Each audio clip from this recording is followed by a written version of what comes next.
Education ವಿಚಾರ ಬಂದಿದ್ದ ಕೂಡಲೇ ಅತಿ ಹೆಚ್ಚು ಭಾಷೆಗಳಿರೋದು ನಮ್ಮ ದೇಶದಲ್ಲೇ.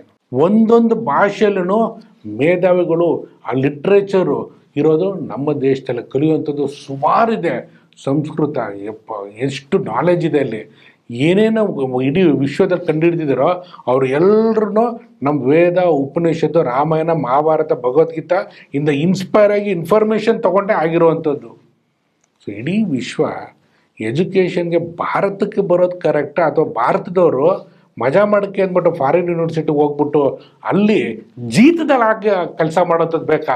ನಾವು ಸ್ಲೇವ್ ಆಗಿ ವರ್ಕ್ ಮಾಡ್ಬೇಕಾ ಫಾರಿನ್ ಕಂಟ್ರಿಗಳಲ್ಲಿ? ಯೋಚನೆ ಮಾಡಿ. ನಿಮ್ಗೆ ಏನೇ ಇವತ್ತೆಲ್ಲರೂ ವಾರ ಆಗ್ತಿದೆ ಅಂದಿದ್ಕೂ ನಮ್ಮ ದೇಶದಲ್ಲಿ ಅಯ್ಯೋ ಮೋದಿ ಅವ್ರು ಏನು ಮಾಡ್ತಾವ್ರೆ, ಪ್ರೈಮ್ ಮಿನಿಸ್ಟರ್ ಮಾಡ್ತಾವ್ರೆ, ನಮ್ಗೆ ವಾಪಸ್ ಕರೆಸ್ಕೊಳ್ಳಿ, ನಮ್ಮ ಭಾರತರಿಗೆ ಏನೂ ಆಗಬಾರ್ದು. ಯಾಕೆ ಹೋಗ್ಬೋದ್ರಿ?